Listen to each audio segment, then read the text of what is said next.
once in a year dental checkup is mandatory for everyone.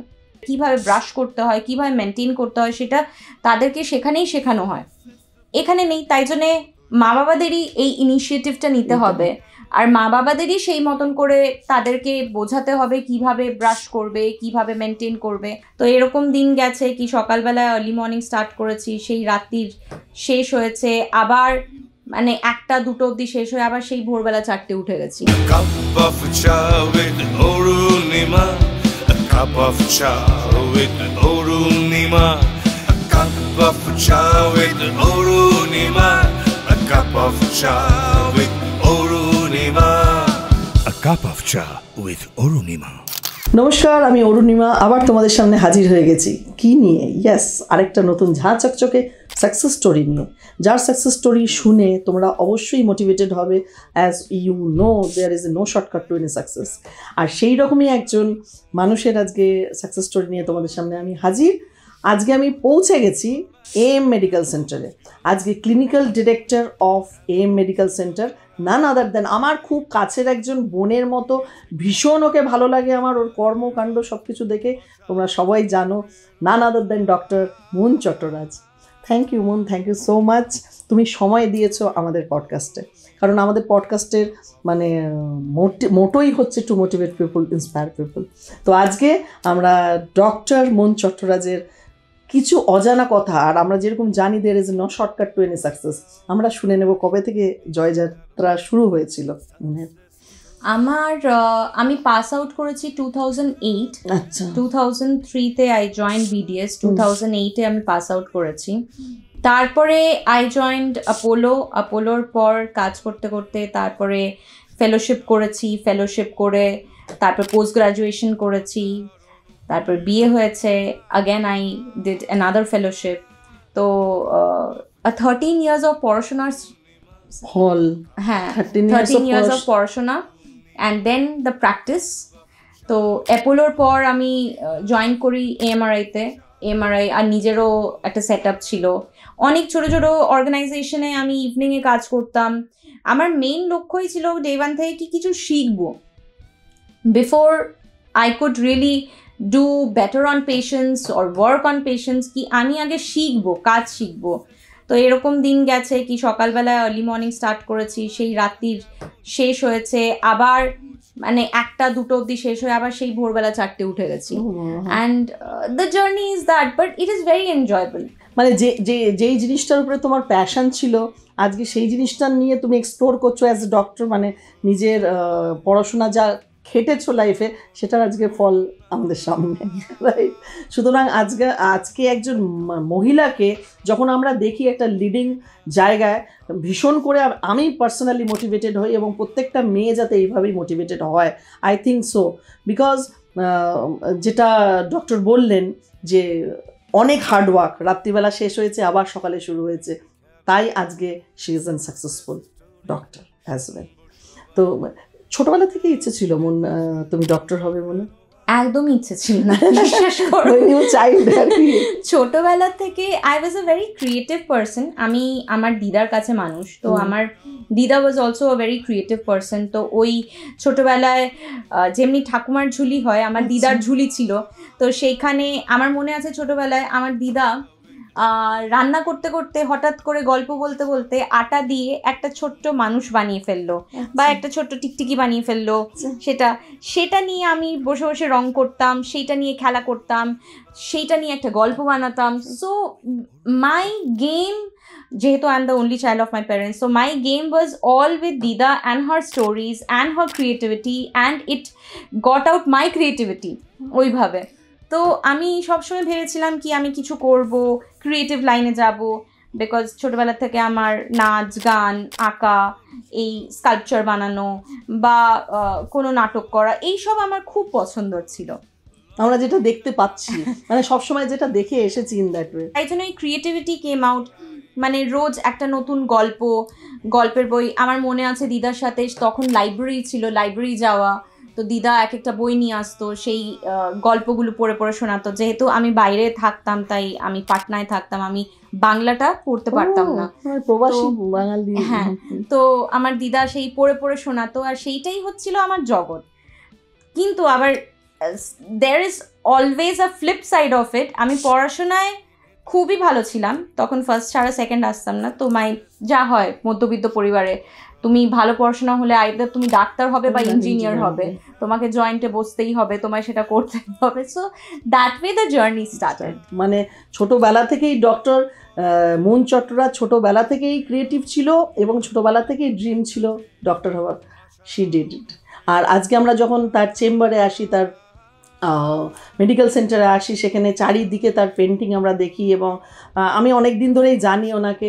মানে একটা মানুষ যে এতগুলো রোল প্লে করে, successful mother, successful wife, successful daughter, successful doctor, successful painter, really hats off to you. আমার একটু বেশি বেশি বলছো। না, বেশি না। আমার দেখো, একজন মহিলারা অনেক কিছু একসাথে করতে পারে, কিন্তু ওয়েন প্রত্যেকটা জিনিসের লিডিং যখন হয় তখন সে একদম সাকসেসফুল হিসেবেই গণ্য হয়। তো আজকে ডক্টরের কিছু অনেক অজানা কথা আমরা জেনে নেব। আর চল, তো ছোটবেলা থেকে তারপরে ডক্টর হওয়া এবং জয়েন দেওয়া। আমি হ্যাঁ পাটনায় ওখানে ছিলাম, তারপরে এখানে ক্লাস 8-এ এলাম, 9, 10, 11, 12 এখানে পড়লাম। পড়ে তারপরে গিয়ে তখন আমাদের না all India medical entrance test হতো, আমাদের এই নিট ফিট ছিল না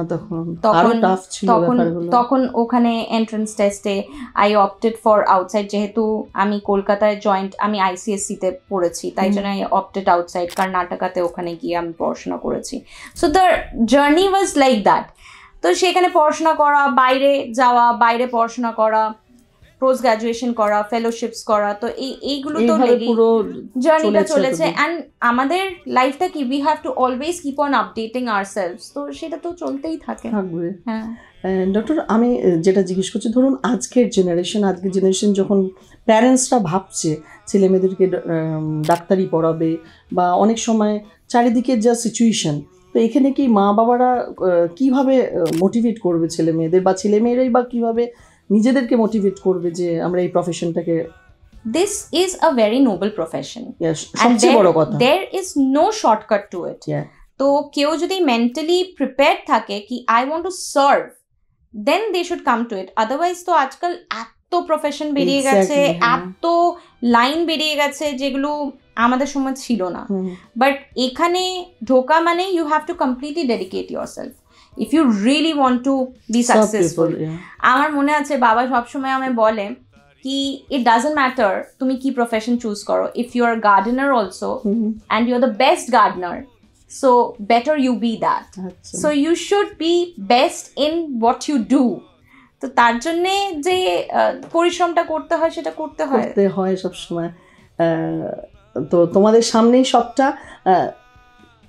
ডক্টর, আমি যেটা আরেকটা জিজ্ঞেস করব, আজকের ডেটে যখন ডেন্টাল ডিভিশনের মানুষ খুব ভয় পায়, অনেক দাঁত নিয়ে যখন মানুষের প্রবলেম হয়, তখন মানে কিভাবে আমরা সেটাকে নর্মাল পিপল কিভাবে নিজেদেরকে অনেকের দাঁতে ব্যথা, তারপরে দাঁত নিয়ে সমস্যায় ভুগছে, অনেকের ফেশিয়াল চেঞ্জেসের ব্যাপার থাকে, সেটাকে কীভাবে আপনি একটা অ্যাজ অ্যান ইন্সপিরেশন যদি গাইড করেন একটু দর্শকদের? প্রথমে তো আমাদের এখানে ইন্ডিয়াতে specially awareness is very very less, awareness নেই। আউটসাইড ইন্ডিয়াতে বাচ্চারা যখন গিয়ে একদম শিশু হয় তখন ওখানে যখন যায় কিন্ডারগার্টেন বলুন বা ওখানে তোমার স্কুল বা সেখানে dental nurses are always there, hygienist are there, কীভাবে ব্রাশ করতে হয়, কীভাবে মেনটেন করতে হয় সেটা তাদেরকে সেখানেই শেখানো হয়, এখানে নেই। তাই জন্যে মা বাবাদেরই এই ইনিশিয়েটিভটা নিতে হবে, আর মা বাবাদেরই সেই মতন করে তাদেরকে বোঝাতে হবে কিভাবে ব্রাশ করবে, কিভাবে মেনটেন করবে। আর once in a year dental check up is mandatory for everyone, যাতে we arrest the disease. Because মুখটা কি না, পুরো শরীরের একটা আয়না, তো সেটাই যদি পরিষ্কার না থাকে তাহলে there is some problem inside. এটা বুঝতে হবে। সুতরাং দর্শকরা যারা ভাবে, চিন্তায় পড়ে যায়, আমার বাচ্চা থেকে এল্ডারলি পার্সন পর্যন্ত সবারই এক ব্যাপারটা থাকে। এই কাপ অফ চা উইথ অরুণিমায় আমরা যখন মোটিভেশন করি, যে কোনো কাজের মাধ্যম দিয়ে আমি মোটিভেট করি মানুষকে। তুমি অ্যাজ এন সাকসেসফুল পারসন, একজন তুমি নিজে এত দূর জার্নিতে এত দূর এসেছো, আজকে society somehow demotivated. Stress depression, একটু কোথায় স্ট্রেস হচ্ছে, একটু কোথায় ডিপ্রেশন হচ্ছে, তুমি একটা কি মেসেজ দেবে society? I feel we have to channelize ourselves. মানে স্ট্রেস ডিপ্রেশন আমার মনে হয় লাইফে আগেও ছিল। আমাদের মা বাবারা যখন ছোট ছিল তখন কি স্ট্রেস ডিপ্রেশন ছিল না? ছিল। বাট আমাদের টাইমে we do not know how to channelize because we are so much open to everything. আমাদের বাচ্চারা open to everything, so the inquisitiveness might be has decreased. তো তার জন্যে হতে পারে কি স্ট্রেস ডিপ্রেশন জিনিসগুলো এগুলো একটা ওয়ার্ড চলে এসছে, বাট আগেও ছিল। কিন্তু সেটা যেমনি আমি একটা সিম্পল কথা বলছি, আমার ছোটবেলায় আমরা খেলতে যেতাম, মাঠে খেলতাম, আমরা খেলতাম, মারামারি করতাম, যাই করতাম, মানে খেলতাম। It was in an open air. আমি নিজের ছেলেকেই দেখতে পাচ্ছি হার্ডলি সেই সুযোগটা পায়। হি ইজ ইন ক্লাস 4, মানে so much of stress, so much of pressure, এই পড়তে হবে, স্কুল থেকে প্রেশার। তো the life is changing and everything is just in the hand, mobile, tab, সব কিছু ওখানে চলে এসছে। ওই ইন্টারাকশনটা চলে গেছে, একটা হিউম্যান ইন্টারাকশন, একটা যে হিউম্যানলি টাচ, একটা যে ফিল। আমাদেরও কনসেন্ট্রেশন লেভেল কমে গেছে, এখন তো সব 30 সেকেন্ডসের রিল, একদম তার বেশি তো কনসেন্ট্রেশনই নেই, দেখেই না মানুষ কনসেন্ট্রেশনই নেই কি বেশিক্ষণ ধরে দেখবে, সেটাকে বুঝবে। তো I would like to say কি কিছু কিছু যেগুলো আমাদের পুরনো জিনিস ছিল, যেহেতু আমরা ছোটবেলায় যেগুলো করেছি, those were good things. Absolutely interaction অনেক বেশি মানুষের সাথে, বন্ধুদের সাথে ঘোরা, তাদের সাথে মিক্স করা, সেটাতে আমার মনে হয় একাকিত্বটা কাটলে ওই ডিপ্রেশনটাও কমে যায়। যত মানুষের সাথে মানুষের ইন্টারাকশন হবে, ওই স্ক্রিন টাইম কমবে, অনেক বেশি একজন অপরজনকে কথা এক্সপ্রেস করতে পারবে, দুজনকে ফিল করতে পারবে। ইমোশনস গুলো উই আর লুজিং। মানে এখন everything is like so mechanical. ও ঠিক আছে, ও এটা করছে না, so it's okay. People have become very self oriented, একদম ওই সেলফ সেন্টার্ড। ওই একে অপরের জন্য ফিল করা, তার জন্য কিছু করা দেওয়া। I know there are a lot of things, people mentality change হয়ে গেছে, সব কিছু চেঞ্জ হয়ে গেছে, but this is so important. মানে interaction is very important. এটাতে দুটো জিনিস হয়, একটা হচ্ছে you understand the other person, you explore, and second thing is that healing. ইমোশনটা ভীষণ ইম্পর্টেন্ট। ইমোশন যদি চলে যায়, মানুষ যদি রোবটিক হয়ে যায়, তো ডিপ্রেশন আসবে। তখন তো তার ইমোশনের কিছু ফাংশন নেই, কোনো ফাংশন নেই। রিয়েলি মানে ইটস ভেরি ডেঞ্জারাস, মানে alarming also. It is very alarming. আজ যদি আমি তোমায় ভ্যালু না করতে পারি, তুমি আমাকে না ভ্যালু করতে পারো, তাহলে মানে আগে প্রসেসটাই তো চলবে না, থেমে যাচ্ছে। মানে এই জন্য এত ডাইভোর্স হচ্ছে, এত সেপারেশন, এত ফ্রেন্ডদের মধ্যে অনেক প্রবলেম এটা হচ্ছে। আর ইগো এত বেশি মানুষের বেড়ে গেছে কি ওই অ্যাডজাস্টমেন্টটা নেই কি ঠিক আছে আমি ঝামেলা হলো, কিছু হলো, আমি ছেড়ে দিলাম, আই গো ফরওয়ার্ড। সেই জিনিসটা এখন it is lacking. So might be এই ইগো থেকে ডিপ্রেশনের থেকে দের আর so many things which is happening. Fantastic. আমরা ইন্টারাকশন করতে করতে অনেক কিছু জানি না, মানে দর্শকরা অনেক কিছু জানছে। ডক্টর মুন চট্টরাজ একাধারে এইরকম একটা বিগ শট অফ থিংস সামলানো, নিজের পেশেন্স, নিজের সারাদিন ক্লিনিক, এভরিথিং, তার সাথে সাথে painting, creativity, dance, family, everything you are doing in 24 hours. তোমার ইন্সপিরেশনটা কি? ওই বললাম না, আমার ইন্সপিরেশন হচ্ছে আমার ছোটবেলা আমার দিদাকে দেখা। একা হাতে সে রান্নাও করতো, সে আমাকে মানুষও করতো, আমার সাথে গল্পও করতো, আবার পরিবারকে সামলাতো। একজন হাউসওয়াইফ ইজ অ্যান ইন্সপিরেশন। একজন হাউসওয়াইফ যে সব কিছু সামলাচ্ছে, তারাও ইন্সপিরেশন, কিন্তু সবকিছু সামলাবার জন্য ওদের কাছ থেকে শেখা উচিত। আজ তো আমি তার কাছ থেকে শিখে বড় হয়েছি। আজকে দিদা কিন্তু দেখছে কোথাও যে আজকে আমার মানে তোমার কথা যে শি ইজ সাকসেসফুল, এই যে তুমি বলছো, এটার মধ্যে থেকে তার জায়গাটা প্রকাশ পাচ্ছে। মানে খুব ভালো লাগছে আমার। আই এম অলসো, মানে হয় না একটা ইমোশন চলে আসে দিদার কথা বলাতে। Last but not the least, আমাদের এই cup of cha with Arunima, আরেকটা জিনিস জানার, এম মেডিকেল সেন্টার কোথায় কোথায় ওপেন হয়েছে একটু যদি দর্শকরাও জানে, তারা সেইভাবে এম মেডিকেল সেন্টার তো ফ্ল্যাগশিপ যেটা হচ্ছে আমাদের এম মেডিকেল সেন্টার সাদার্ন অ্যাভিনিউতে আছে। আমাদের ওপেন হয়েছে নর্থ ইস্টে, একটা হচ্ছে মিজোরাম, একটা হচ্ছে আগরতলা। আমাদের সেক্টর 5-এ we are opening very shortly, within 2-3 মান্থসের মধ্যে। আমাদের কাকুরগাছিতে ওপেন আছে। And dental department we have tied up with Eastern Diagnostic, তো ওখানে আমাদের ডেন্টাল যে ডিপার্টমেন্টটা সেটা আমাদের, that we have opened there also. আচ্ছা, মানে খুব শীঘ্রই ওটা না, that is open already. It is open, it is working from past 1 year we are working together. মানে ডেন্টালটা আমাদের ওখানে ওপেন হয়েছে in eastern diagnostic with the collaboration. Otherwise এইগুলো আমাদের নিজস্ব, মানে যে কেউ এখানে এসে তাদের ট্রিটমেন্ট করাতে পারে যে কেউ। তো অলরেডি আমাদের এম মেডিকেল সেন্টার এতগুলো জনার অলরেডি ওপেন। তোমরা যারা আসছো তারা তো জানোই সব কিছু, আর আলাদা করে কিছু বলার নেই। যেতে যেতে শুধু একটু জিজ্ঞেস করে যে cup of cha with Arunima, it's a motivational inspirational podcast. তো তুমি 10-এ কত দেবে? আমি 10-এ 10 দেব। ও মাই গড, অরুণিমা দি যে এত এরকম একটা করছে, লোকেদের সামনে নিয়ে আসছে, ডিফারেন্ট লোকদেরকে কানেক্ট করছে, this is also medium of connection. একদম একদম। আমি আরেকজনের সাথে কানেক্ট করছি, কেউ যদি আমার সাথে কানেক্ট করতে চায় অ্যান্ড সে হিল হয়, নাথিং লাইক দ্যাট। আমার যদি দুটো কথা শুনে কেউ যদি হ্যাপি হয়, এক্স্যাক্টলি এইটাই আমার মোটো।